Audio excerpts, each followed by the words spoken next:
नमस्कार दोस्तों, आप देख रहे हैं फर्स्ट इंडिया न्यूज, जहां हम लाते हैं देश और दुनिया की सबसे बड़ी और सबसे तेज खबरें। आज के इस वीडियो में हम बात करेंगे देश के 10 बड़ी खबरों की। वीडियो को अंत तक जरूर देखिए क्योंकि आखिरी खबर आपको सोचने पर मजबूर कर देगी। तो चलिए शुरू करते हैं। पहली खबर में हम बात करते हैं यूपी के एक ऐसे शख्स की जिसने गर्लफ्रेंड को वश करने के लिए जलती हुई चिता से चुराई हड्डियां। जी हाँ दोस्तों, हापुड़ में एक शख्स ने गर्लफ्रेंड को काबू में करने के लिए तांत्रिक के कहने पर जलती हुई चिता से हड्डियां चुरा ली। युवक ने बताया कि तांत्रिक ने उससे कहा था, शमशान घाट से जलती हुई चिता से मानव खोपड़ी ले आओ, फिर ऐसा अचूक वशीकरण करूँगा कि प्रेमिका और उसका पूरा परिवार तुम्हारे कदमों में होगा। बिहार में ट्रेन से कटकर हुई 2 महिलाओं की दर्दनाक मौत, साठ काट पड़ा जिंदगी पर भारी। जी हाँ दोस्तों, बिहार के बख्तियारपुर रेलवे स्टेशन पर 2 महिलाएं अनाधिकृत रूप से रेलवे ट्रैक पार करने की कोशिश कर रही थी। तभी स्पीड से आ रही एक ट्रेन से कटकर उनकी मौत हो गई। वीडियो में दिख रहा है कि लोग मदद करने के लिए आगे बढ़ते हैं, लेकिन ट्रेन के नजदीक आने पर वे पीछे हट जाते हैं। दिल्ली में नाले में गिरने से 2 वर्षीय बच्ची की मौत, सीएम ने कहा दोषियों को बख्शा नहीं जाएगा। दिल्ली के मुकुंदपुर इलाके में कथित तौर पर खुले नाले में गिरने से 2 वर्षीय बच्ची की मौत हो गई। पुलिस के मुताबिक बच्ची अपने घर से खेलने निकली थी और बहुत ढूंढने के बाद नाले में फंसी हुई मिली। मामले पर मुख्यमंत्री रेखा गुप्ता ने कहा, ऐसी लापरवाही अस्वीकार्य है, दोषियों के खिलाफ कठोर कार्रवाई की जाएगी। शिमला में हुआ भयानक हादसा, सड़क पार कर रही बच्ची की मां के सामने वाहन से कुचलकर हुई मौत। शिमला में दौड़कर सड़क पार कर रही एक बच्ची की तेज रफ्तार पिकअप वाहन की चपेट में आने से मौत हो गई। घटना के समय बच्ची अपनी मां के पीछे चल रही थी। एक बस के सामने से निकलकर जाने के बाद वह भागने लगी और दूसरी ओर से आ रहे वाहन की चपेट में आ गई।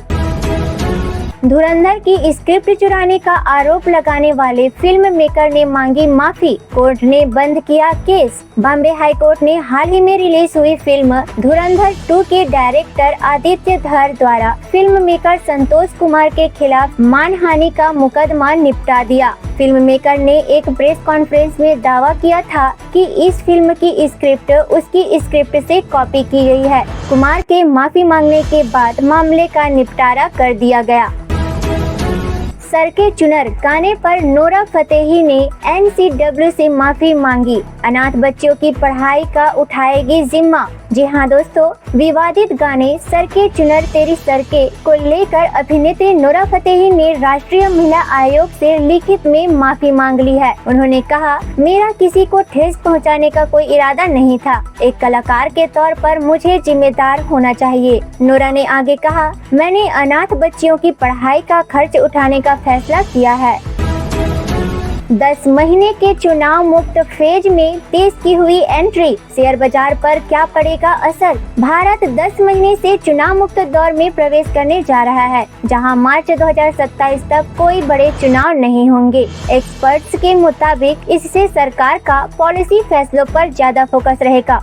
एक्सपर्ट्स का मानना है इससे ग्रोथ, कमाई और बाजार की वैल्यूएशन बेहतर हो सकती है। कौन है IPL में जय श्री राम की पर्ची दिखाने वाले MI के रघु शर्मा? चलिए मैं आपको बताती हूँ।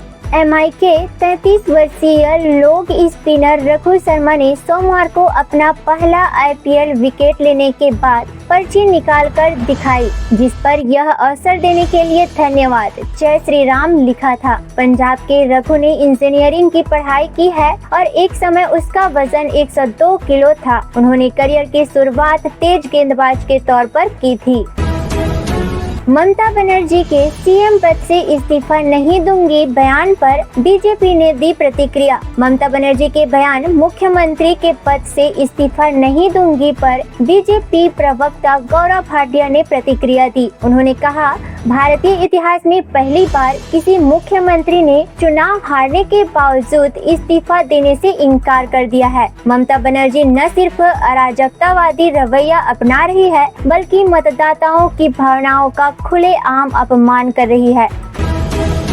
पूर्व भारतीय क्रिकेटर मनोज तिवारी ने छोड़ी टीएमसी। पूर्व भारतीय क्रिकेटर मनोज तिवारी ने पश्चिम बंगाल चुनाव में टीएमसी की हार के एक दिन बाद पार्टी छोड़ दी और उन्होंने कहा, इस करारी हार से मुझे बिल्कुल भी हैरानी नहीं हुई है। जब पूरी पार्टी ही भ्रष्टाचार में लिप्त हो और किसी भी क्षेत्र में कोई विकास नहीं हुआ तो ऐसा होना ही था। टीएमसी की हार पर खुशी मनाना गलत। कांग्रेस नेताओं को नसीहत देते हुए राहुल गांधी ने कहा, पश्चिम बंगाल में टीएमसी की हार के बाद कांग्रेस नेता राहुल गांधी ने पार्टी और आईएनडीआई संगठन के नेताओं को छोटी मोटी राजनीति न करने की नसीहत दी है। राहुल ने कहा, कांग्रेस और अन्य दलों के कुछ लोग टीएमसी की हार पर खुशी मना रहे। उन्हें समझना चाहिए कि यह किसी एक पार्टी की नहीं बल्कि पूरे भारत की लड़ाई है। ट्रंप ने बंगाल चुनाव में बीजेपी की प्रचंड जीत पर पीएम मोदी को दी बधाई। व्हाइट हाउस ने बताया है कि अमेरिकी राष्ट्रपति डोनाल्ड ट्रंप ने प्रधानमंत्री नरेंद्र मोदी को पश्चिम बंगाल में मिली ऐतिहासिक और निर्णायक चुनावी जीत पर बधाई दी है। व्हाइट हाउस के प्रवक्ता कुश देसाई ने कहा, अभी पिछले ही महीने फोन कॉल के दौरान राष्ट्रपति ट्रंप ने कहा था कि भारत कितना खुशनसीब है कि उन्हें मोदी जैसा नेता मिला है। अब बात करते हैं आज के आखिरी खबर की, जहां जनता के बीच यह सवाल खड़ा हुआ है कि क्या चुनाव खत्म होने के बाद भी हिंसा खत्म नहीं होगी।